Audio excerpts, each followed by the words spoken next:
Ya estamos en la primera verajá. Hemos estudiado el sentido de la tefilá, porque está escrita en la verajá. Hemos estudiado cuál es la lógica, las distintas lógicas que se pueden dar. Y empezamos la semana pasada con Baruch Atah Hashem y después el Elokeinu, ¿cierto? Y estábamos discutiendo el hecho de que existen muchos dioses, pero hay un Dios que es nuestro Dios. Eso es lo que estuvimos conversando la semana pasada. Hasta aquí pudimos digerir todo durante la semana, pudimos todos digerir el hecho de que existen varios dioses, solo que hay uno solo que es nuestro Dios. ¿Mejor? Todos estamos de acuerdo en eso, estamos ok. Sí, el dios del sol, de la luna, Has de Shalom. Esa voy a decir que hay otros dioses. Sí. No grabado, ¿eh? Entonces, correcto. Pero concluimos para nosotros que él se expresa de diferentes maneras. Pero quiero hacer quizás una forma como de mashal, así como una alegoría para poder entender un poco esto un poco mejor antes de avanzar. Si ustedes tienen esos filtros raros que usan en las fotos en los celulares. ¿Qué es un filtro? Esas cosas donde se ponen orejas de cosas, o se ponen narices y lo demás. Y cada vez la que sale. Y que se puede distorsionar la cara con eso. Sí, eso sí. ¿Conocen eso, no, Juan? Nunca lo he usado yo, pero mis hijas todo el tiempo. Y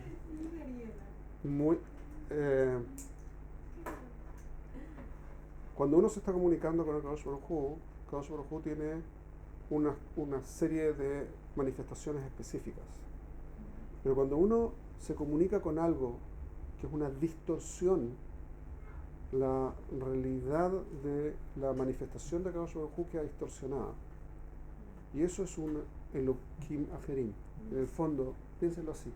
Si ustedes tienen esta cámara, están mirando la foto de una familia, ¿cierto? De su familia, de su papá, su mamá, su abuelita, su tío, su hermana, lo que fuera. Están mirando la foto y le ponen un filtro, no se vuelve reconocible la persona. ¿Correcto? ¿Por qué? Porque ustedes distorsionaron la realidad de cómo es la foto. ¿Correcto? Al hacer esa distorsión, ahora se está grabando, así que van a pasar delante de... Pasen el celular mientras tanto. Para que no le pese. Entonces, cuando uno se relaciona con Kadosh Baruj Hu, la imagen no es una imagen, Hasan Shalom. La manifestación con la que uno se está relacionando debiese ser una manifestación pura. Cuando uno la distorsiona, entonces tiene Elohim Ajerim. ¿Ok? Por ejemplo, sacándolo de contexto. Por ejemplo, olvidando el hecho que todas las manifestaciones de Kadosh Baruj Hu son simultáneas. Es decir, cuando Kadosh Baruj Hu se manifiesta como algo como poderoso, también se manifiesta como algo sutil al mismo tiempo.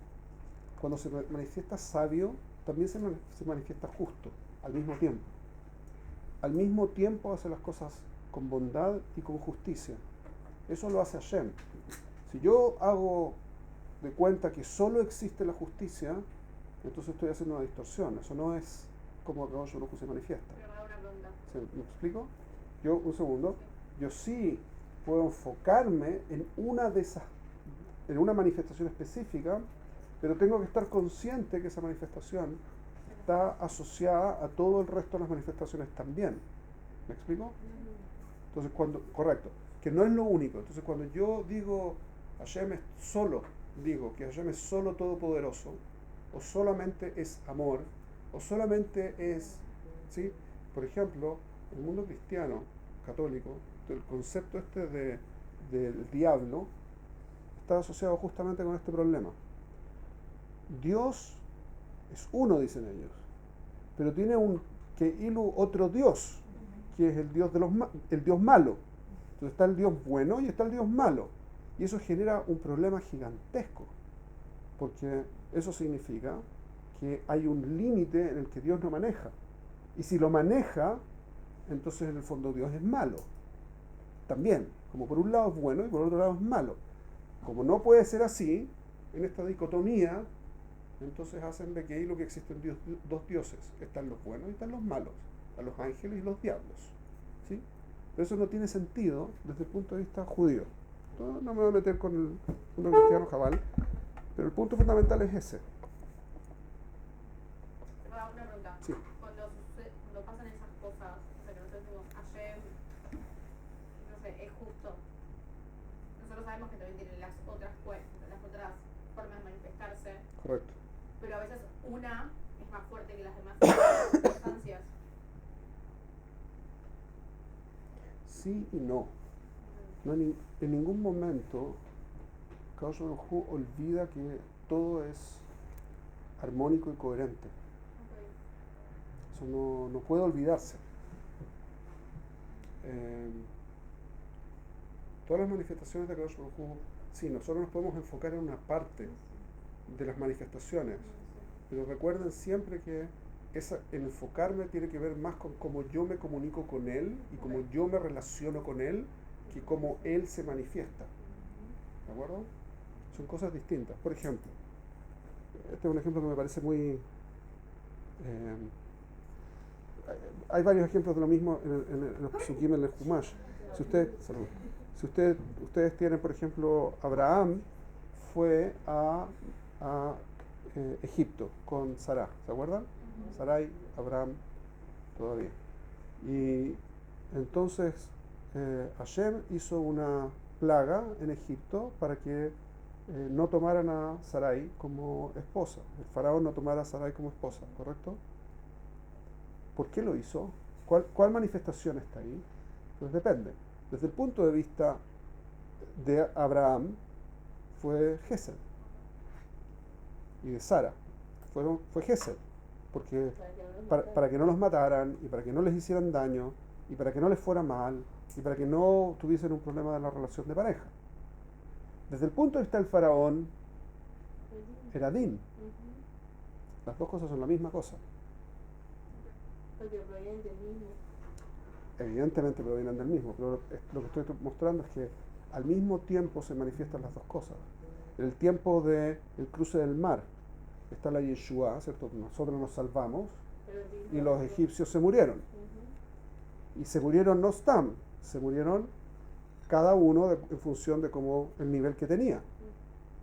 Entonces había un nivel de justicia que se implementó al mismo tiempo que hubo en el nivel de bondad. En el man, Kadosh Baruj Hu da el man y eso es una manifestación de bondad. Pero ¿cómo lo hace? A través de un proceso que tiene que ver con reglas, que también tiene que ver con din. Entonces, todas las cosas están al mismo tiempo una y la otra. ¿Me explico? Pero yo me relaciono, ¿cierto? Cuando nosotros cantamos la Shirat Hayam, fue una manifestación de alegría porque nos estábamos relacionando con una de esas partes, no con las dos. Yo decido con qué decido relacionarme. Bidyuk, ese es el punto. ¿Okay? Entonces estamos Baruch Atah Hashem Elokeinu Velokei Avotenu. Velokei Avotenu es es un tema. ¿Por qué? Porque ya dijimos que era Elokeinu. Entonces, ¿por qué decimos Velokei Avotenu? Es redundante, en el fondo ya lo dijimos. ¿Sí o no? ¿Para qué lo decimos? Porque tal vez con nuestros padres se relacionan de esa forma. ¿Y no es el mismo que se relaciona? Cuando decimos Elokeinu, ¿no es el mismo? Sí, pero acá se enfocó en nuestros padres, no con nosotros. ¿No se relaciona con nosotros? Sí, pero ¿No es el mismo que se relaciona? una manifestación diferente con cada uno, lo que Abraham. Son dos manifestaciones. Pero estamos antes de que Abraham, lo que Isaac, lo que Jacob. Eso es un tema. Cuando dice Velokei Avotenu, Elokeinu, Velokei Avotenu. Es nuestro Dios y también el Dios de nuestros patriarcas.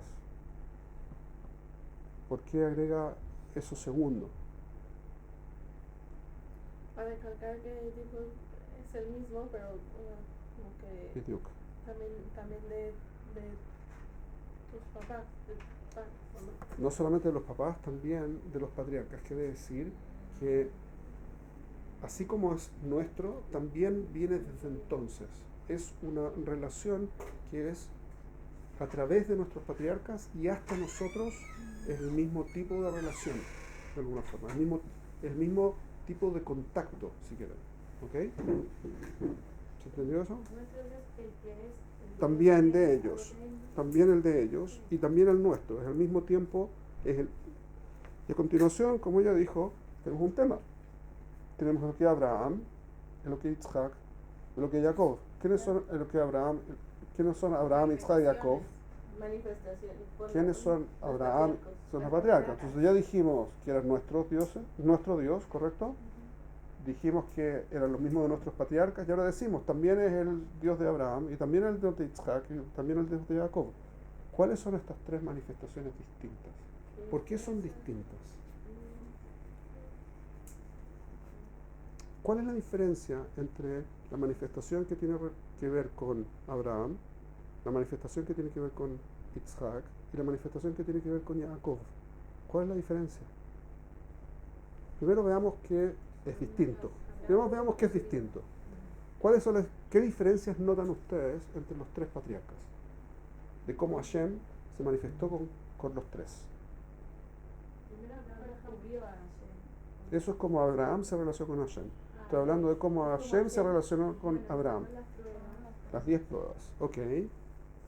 ¿Y a Jacob no? ¿A Yitzhak tampoco? Son distintos. Entonces eso no es la diferencia. Puede ser en cantidad o en el específico, pero no es una diferencia fundamental, es una diferencia de tipo. Pero no... ¿sí? ¿En qué sí podemos ver la diferencia? Fíjense en lo siguiente. Abraham bajó a Egipto. ¿Ajón? Puede. Afuera. Abraham bajó a Egipto. No solo bajó a Egipto, después se tuvo que ir a una guerra. No solo eso, nació en Ur-Kasdim, en la zona del Levante, vivió en Paran Aram, y después vino a vivir a Eretz Israel. Hay mefarshim que dicen que cuando vino a los 75, después volvió a Paran Aram, y después volvió a venir a Eretz Israel, como estuvo adentro y estuvo afuera. Nació afuera, vino, estuvo afuera y estuvo adentro. Yitzhak, ¿salió de Eretz Israel en algún momento? Nunca, nunca. ¿Y por qué no salió? Quería salir, pero Hashem no le permitió salir. Se manifestó con él de una forma diferente. Completamente distinto. ¿Por qué distinto? Le dijo, quédate aquí y yo te voy a dar verajá aquí. Juan. Y Jacob nació aquí, se tuvo que escapar y después volvió. Los tres son distintos, completamente distintos en la forma en que tuvieron que vivirlo. ¿Hasta acá está claro? Pero vamos viendo cuál es la conexión entre cómo yo me relaciono con ellos y qué ellos hicieron. Un paso a la vez, un paso a la vez. Primero notemos que es distinto. Okay. Ahora que sabemos que es distinto, también tenemos que ver cómo son distintos, por qué son distintos. Fíjense lo que hizo Abraham. ¿Qué hizo Abraham? Abraham vino, él descubrió a Hashem, ¿correcto? Y a continuación empezó a pregonar que Hashem existe, a hacer kiruv, ¿correcto? ¿Qué hizo Hashem entonces? Hizo que lo tiraran al fuego. Cool. Lo tiraron al fuego y lo salvó. Después, del lugar donde vivía y donde conocía la cultura y donde la gente que estaba y todo lo demás, le dijo, ándate. Y llegó a la tierra de Canaán, Eretz Canaán, ¿correcto? Y se tuvo que ir. Y después volvió y mantuvo la relación, tuvo una guerra y tuvo una relación, etc.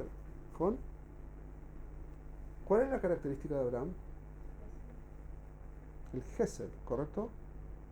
Vamos a hablar después de qué es lo que significa esta característica del Gesed, pero mira, es el pilar del Gesed, Abraham, ¿correcto? Hemos escuchado todo el tiempo eso. ¿Cómo se relacionó Hashem con él? ¿Con Gesed? Con Din.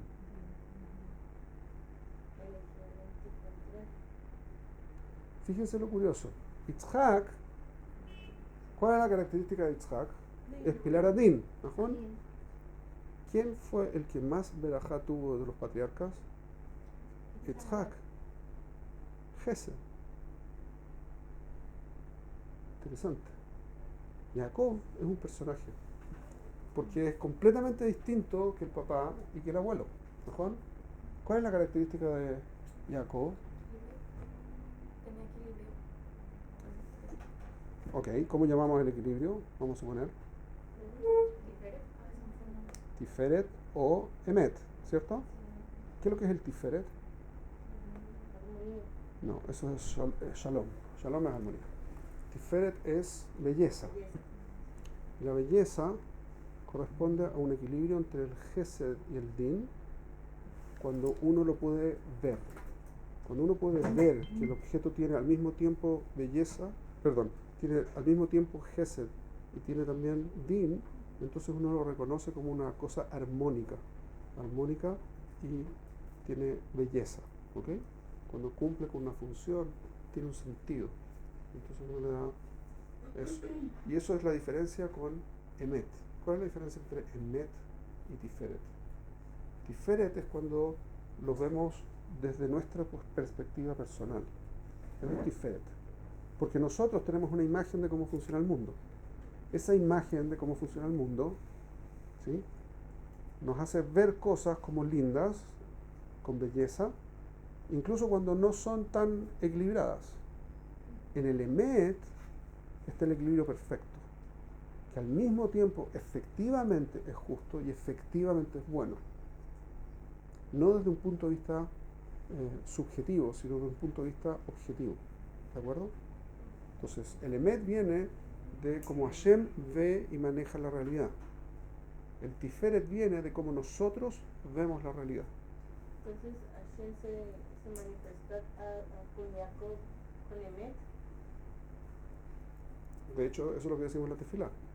Emet la de Jacob, ¿no? Decimos, ¿sí? Gesed de Abraham. No entiendo por qué con Isaac es Tiferet. No, con Yitzhak no es Tiferet. Con Jacob es Tiferet. Ahora vamos a tratar de entender un poco más cuál es esa relación extraña, pero primero, de nuevo, el primer paso es ver que son distintos. El segundo es que hay una segunda cosa que tiene que ver con la visión que cada uno tiene. Es decir, la visión que tenía Abraham era de Gesed. Hashem se manifestó con él como Din. La visión que tenía Yitzhak era Din y se manifestó como Gesed. La visión que tiene Jacob es Tiferet y Hashem se manifiesta como Emet. ¿Ok? Fíjense lo curioso. Jacob tenía dos esposas, ¿correcto? De dos concubinas, pero dos esposas. ¿Cuáles eran las dos esposas? Rachel y Lea, ¿correcto? ¿Cuál es la característica de Lea? Gesed. ¿Y cuál es la característica de Rachel? Din. ¿Es al revés? No. Fíjense lo curioso, que Tiferet es el equilibrio entre el Gesed, ¿sí?, y la Burá, o el Din y la Brajá, que justamente cada una tenía uno de ellos. ¿Okay? Podemos ver que Lea tenía que casarse originalmente con Esav. ¿Quién lo quiere Esav? Burá, Din, puro Din. ¿No? Entonces, si ella se tenía que casar con Esav, ella tenía que ser Gesed. Interesante. Muy profundo, pero bueno. Sí.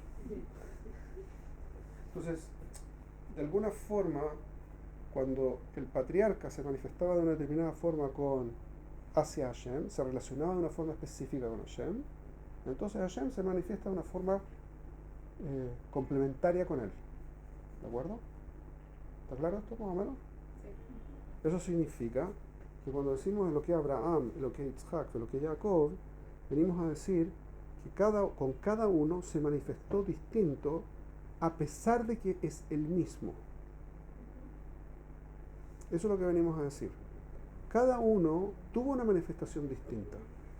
Cada uno vivió la relación con Hashem distinto. Pero todos sabían que era el mismo Hashem. ¿Estamos hasta acá? ¿Qué es lo que nos dice a nosotros ahora en la tefilá eso? Que Hashem se va a comportar con nosotros de manera... ¿Qué tenemos que ver la manera en la que se está relacionando? Un segundito. ¿Qué es lo que estaba diciendo usted? O sea, que Hashem se va a comportar con nosotros de la manera que nosotros... O sea, nosotros escogemos la relación con Hashem, no Hashem con nosotros, cosa que es muy interesante. No es que Hashem define para nosotros la relación, nosotros definimos la relación que queremos tener con Hashem. Eso viene a decir la tefilá, muy notable. ¿De acuerdo? Pero si yo digo,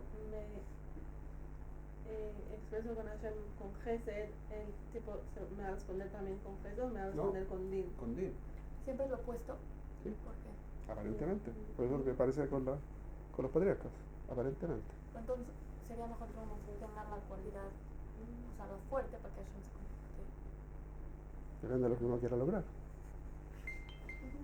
Espérese al final de esta brajá y va a ver que no es tan fácil la decisión. No es tan evidente. Pero hoy en día, entonces, como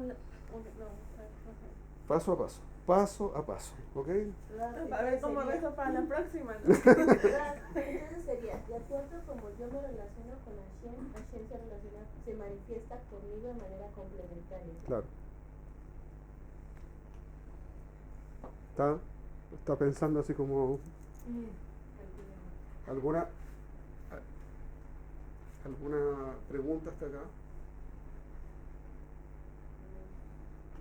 Están en silencio, así como... Estamos difiriendo toda la información.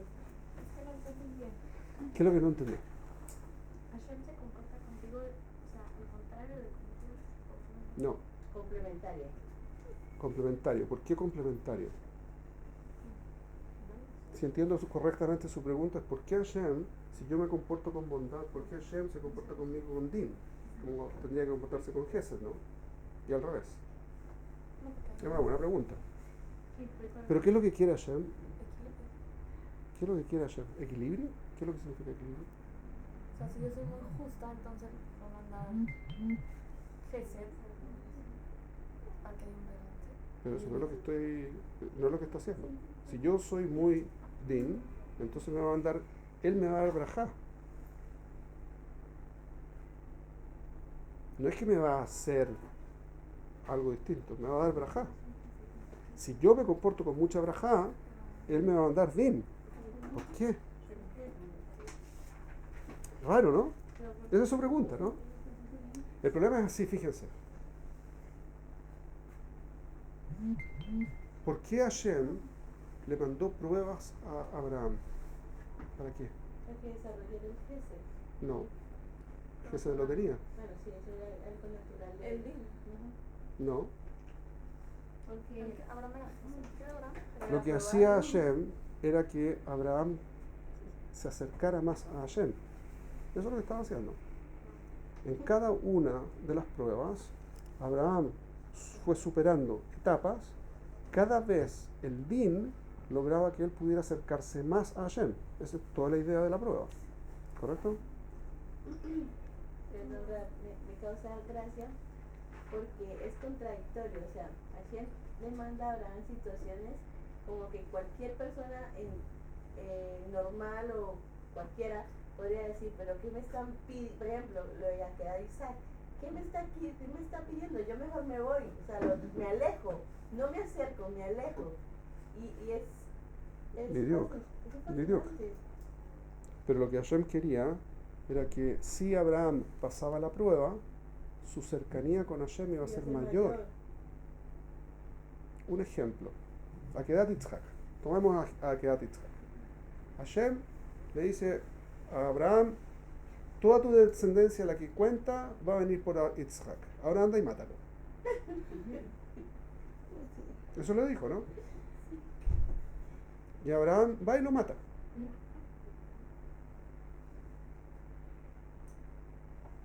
¿Por qué? Porque se lo dijo. Abraham lo hizo por eso. Pero ¿por qué Hashem se lo dijo? Porque había un nivel específico que Hashem le quería dar adicional a Abraham, que requería que él hiciera este ejercicio. ¿Cuál? La confianza de que por algo lo están haciendo para algo más superior. ¿Han escuchado esta frase que dice, todo tiene solución excepto la muerte? Sí. Ya, no es verdad. Todo depende de lo que Hashem quiere que pase. Y eso, incluso en aquellas cosas que nosotros creemos que no tienen ninguna posibilidad. Y es completamente distinto pensar que eso es así a ver que eso es así. ¿Les ha pasado a ustedes que estudian un concepto X cualquiera y después cuando lo ven suceder, por ejemplo, que Hashem hace milagros, ¿cierto? ¿Han escuchado eso en algún momento? Y resulta que después ven un milagro y se les pone la piel de gallina. ¿Les ha pasado? ¿Por qué? Ahora, saben que Hashem hace milagros. Porque lo están viviendo. Es distinto vivir algo que solo saber que es así. Entonces, cuando Abraham le hizo shejitá a Yitzhak, le dijo antes a sus nearim, ¿sí? Le dijo, quédense ustedes aquí con el burro y nosotros vamos a ir, nos vamos a posternar y vamos a volver. Y Jajamim dicen, ¿y tuvo nebuá? ¿Cómo tuvo nebuá? Se supone que tenía que ir y matarlo. La shita de Rashi y de varios otros es que sí lo mató. No, ¿cómo que es? Sí, ¿Qué lo resurrección? mató. Lo mató y lo quemó. Claro, porque era una ola. ¿Cómo se hace la ola? Se hace shejitá y se quema entero. No, pues sí, toda la historia está. No, está perfecto. Que revivió. ¿Cuándo? ¿Qué es lo que? ¿En qué momento se murió Abraham? ¿Por qué se murió a los 175? Le dio ¿Por qué?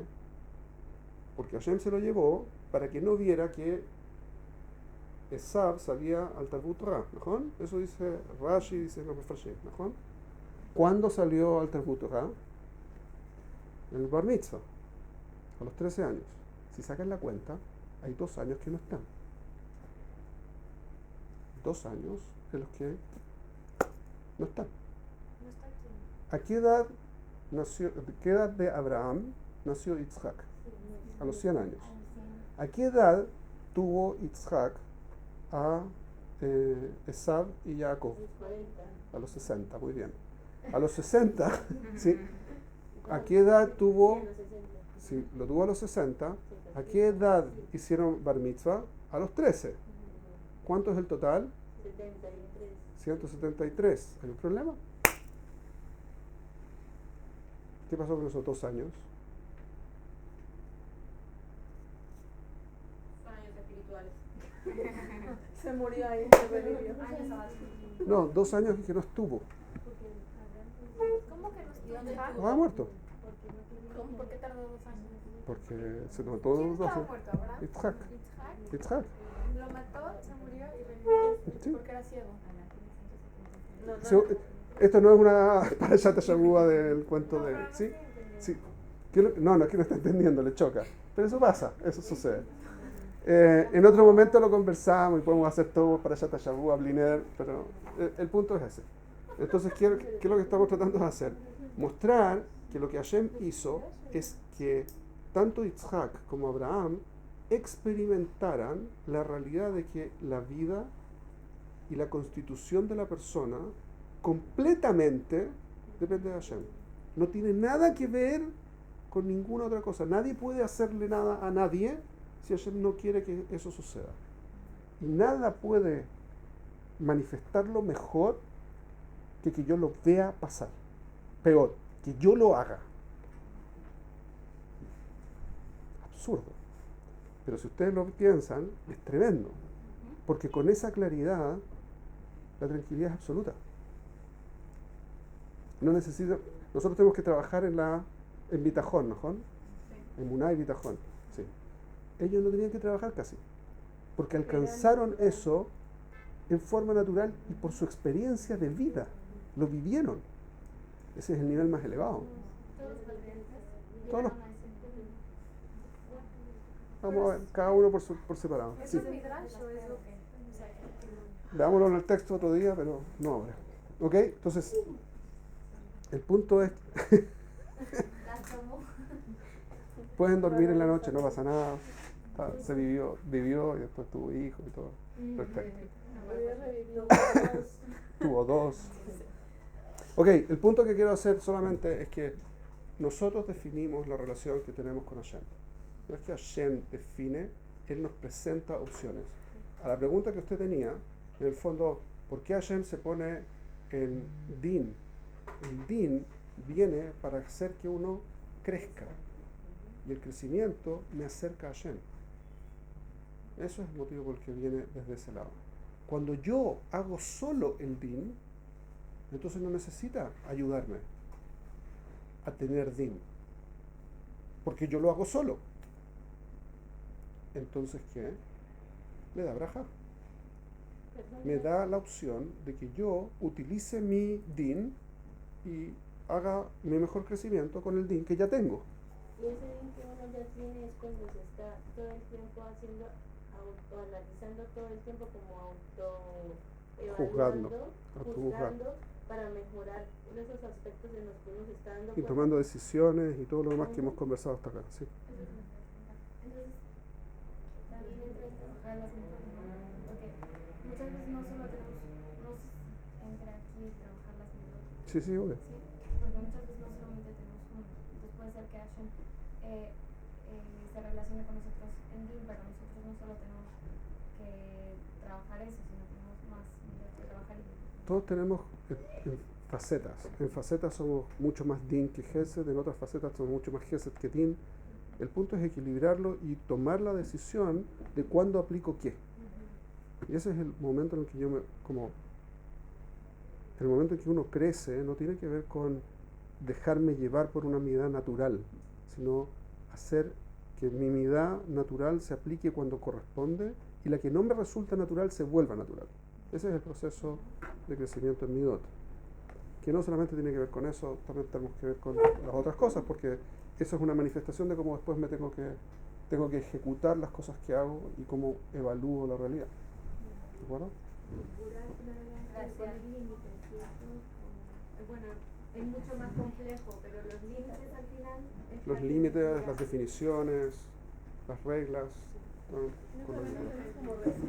Eso.